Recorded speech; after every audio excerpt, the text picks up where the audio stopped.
दोस्तों कहते हैं कि दुनिया में मन सबसे ज्यादा शक्तिशाली चीज होता है।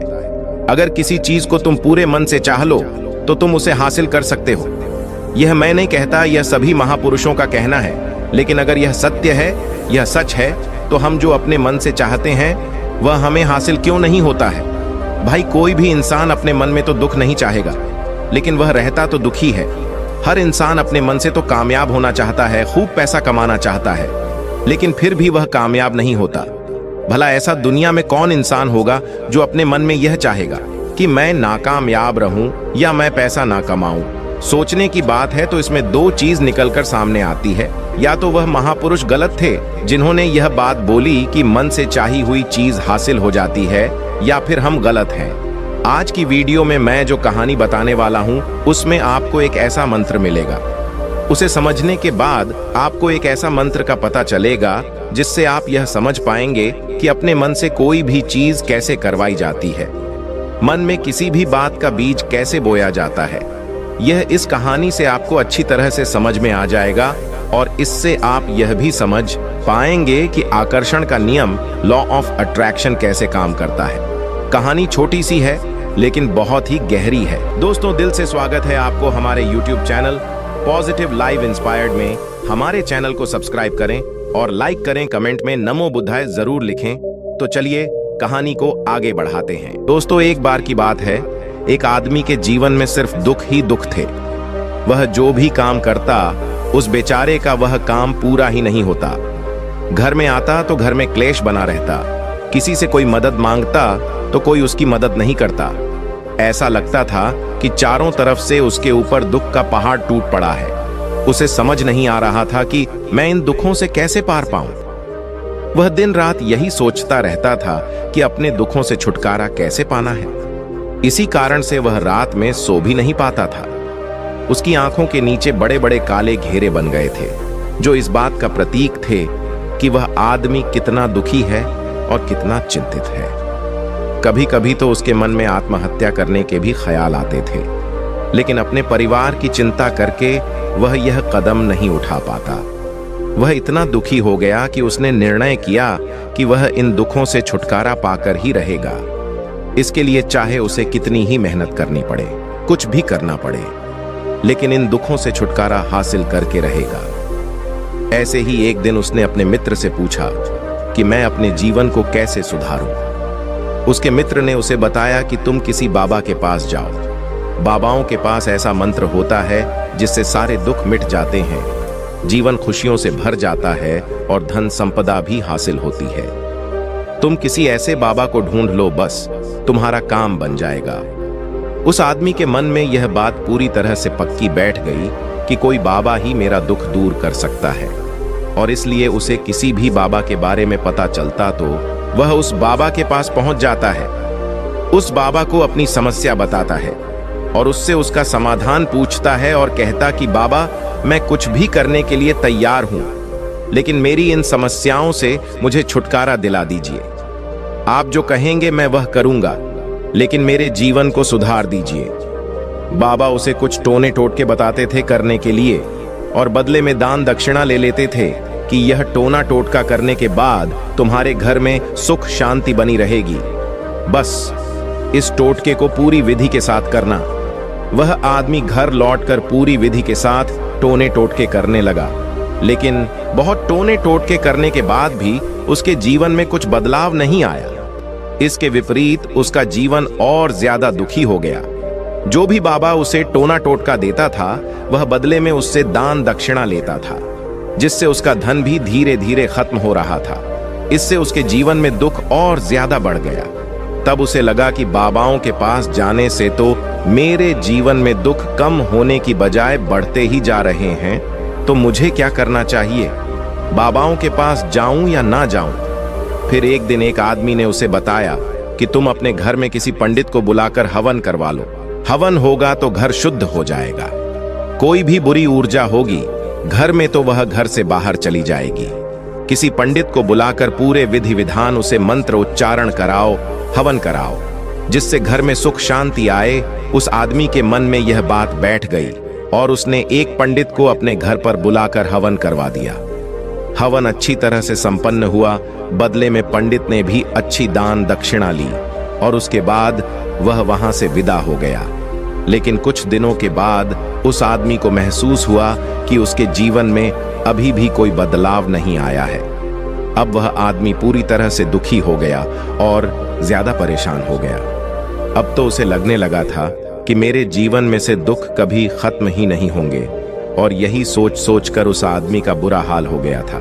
फिर एक दिन उसे अपने मित्र से एक ऐसे बाबा के बारे में पता चला जो समाधान बताने के लिए कोई दान दक्षिणा नहीं लेता था। उस आदमी को लगा कि यह बाबा दूसरे बाबाओं की तरह नहीं हो सकता, क्योंकि यह तो दान दक्षिणा लेता ही नहीं, और अगर दान दक्षिणा नहीं लेता तो यह सच में कोई सिद्ध बाबा होगा। और यही सोचकर वह उस बाबा के पास पहुंच जाता है। जब वह आदमी वहां पर पहुंचता है तो वह बाबा ध्यान में बैठे हुए थे। यह देखकर वह आदमी वहीं पर चुपचाप बैठकर ध्यान से बाहर आने का उनका इंतजार करने लगा। थोड़ी देर बाद बाबा ने आंखें खोली तो सामने एक दुखी और परेशान युवक को बैठे देखा। उसकी आंखों के नीचे काले घेरे देखकर ही समझ गया कि यह आदमी अपने जीवन से कितना परेशान है। उसे संबोधित करते हुए बाबा ने पूछा कि बच्चा क्या चाहते हो, बाबा के पास क्या लेने आए हो? उस आदमी ने कहा कि बाबा, मैं अपने जीवन से बहुत परेशान हूं। मैंने इन दुखों को दूर करने के लिए बहुत सारे रास्ते अपनाए, हर वह तरकीब करके देखें जो किसी बाबा ने मुझे बताई, हर वह काम किया जो कोई भी इंसान ने मुझसे करने को कहा, लेकिन मेरे जीवन में दुखों में कोई कमी नहीं आई बाबा। इसके विपरीत मेरे जीवन में दुखों में बढ़ोतरी हो गई है। मुझे समझ में नहीं आ रहा है कि मैं क्या करूं। कभी कभी तो मैं आत्महत्या करने की सोचता हूं, लेकिन मैं अपने परिवार की सोचकर मैं यह कदम नहीं उठाता हूं। मैंने आपके बारे में बहुत सुना है बाबा, और मैं बहुत उम्मीद के साथ आपके पास आया हूं। कृपया करके मुझे कोई ऐसा मार्ग बताएं जिससे मुझे अपने दुखों से छुटकारा मिल जाए। मैं अपने दुखों से छुटकारा पाने के लिए कुछ भी करने को तैयार हूं। आप मुझे कोई भी रास्ता बताएं, चाहे वह रास्ता कितना ही कठिन क्यों ना हो, मैं उसको पार करके रहूंगा।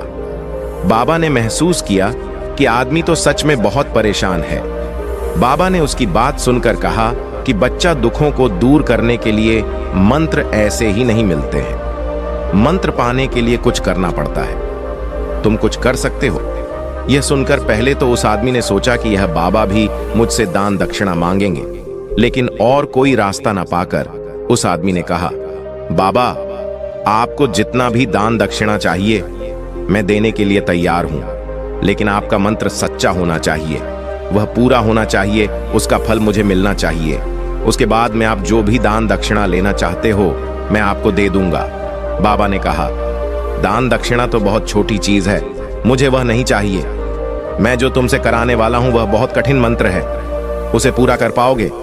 उसने कहा, बाबा, आप मुझे बताइए तो सही, मुझे करना क्या होगा? मैं कुछ भी करने के लिए तैयार हूं। इस पर बाबा ने उसे कहा कि यहां से जब तुम अपने घर जाओ तो रास्ते में अपने मन में यह दोहराते जाना कि मैं सुखी हूं, मैं सुखी हूं। बार बार अपने मन में यही दोहराना, और याद रहे जुबान पर यह नहीं आना चाहिए, यह सिर्फ मन में दोहराना है। यह सुनकर वह आदमी बोला, बाबा, बस इतनी सी बात, यह तो मैं छुटकी बजाते कर लूंगा, लेकिन इससे होगा क्या? बाबा बोले कि इस मंत्र को करके तो देखो। वैसे भी तुमने इतने बाबाओं के मंत्र किए हैं, तो इस मंत्र को भी करके देख लो। उस आदमी ने सोचा कि बाबा कुछ दान दक्षिणा तो ले नहीं रहे हैं, और छोटा सा मंत्र है, इसे तो मैं कर ही लूंगा। वह बोला, ठीक है बाबा, मैं यह मंत्र जरूर करूंगा। और वह आदमी यह कहकर वहां से चलने लगा। लेकिन जैसे ही वह चलने लगा, पीछे से बाबा ने बोला कि बच्चा, एक बात याद रखना, जब तुम यह मंत्र अपने मन में दोहराना तो तुम्हारे मन में बंदर के विचार नहीं आने चाहिए, बंदर का ख्याल भी नहीं आना चाहिए, तो ही यह मंत्र सिद्ध होगा। आदमी बोला, मुझे तो आज तक बंदर का कोई विचार नहीं आया, तो अब क्यों आएगा? आप चिंता मत करिए बाबा, मैं बस मन में यही दोहराऊंगा कि मैं सुखी हूं, मैं सुखी हूं। इसके अलावा बंदर का कोई भी विचार मेरे मन में नहीं आएगा। यह कहकर वह आदमी वहां से चल देता है। वह अपने मन में मैं सुखी हूं, मैं सुखी हूं, यह दोहराता हुआ थोड़ी दूर ही चला था कि उसके मन में अचानक बंदर का ख्याल आ गया। बंदर का ख्याल एक बार आया और चला भी गया, लेकिन उस आदमी ने सोचा, आज तक तो मुझे बंदर का कोई भी विचार नहीं आया, ये आज बंदर का विचार क्यों आ गया। और ऐसे करके उसने उस बंदर के विचार को पकड़ लिया और यह भूल गया कि मुझे क्या मंत्र दोहराना है, और वह बंदर के बारे में सोचने लगा। जब थोड़ी देर बाद फिर से उसे होश आया तो वह फिर से अपना वही मंत्र दोहराने लगा जो बाबा ने उसे बताया था, मैं सुखी हूं, मैं सुखी हूं।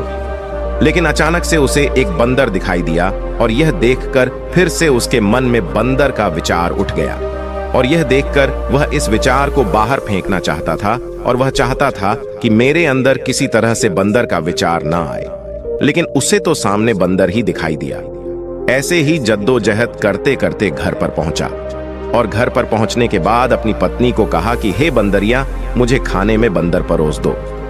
और जब उसे एहसास हुआ कि उसने क्या बोल दिया तो वह अपने बाल नोचने लगा और दीवारों में सर मारने लगा कि आज तक मुझे बंदर का कोई भी विचार नहीं आया, और आज मुझे यह क्या हो गया है कि मुझे हर जगह बंदर ही बंदर नजर आ रहे हैं।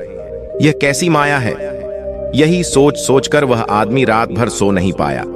रात भर करवटें बदलते रहा और सुबह उठकर सीधे उसी बाबा के पास पहुंच गया और उसके चरणों में गिरकर कहा कि बाबा, पता नहीं क्या चमत्कार हो रहा है।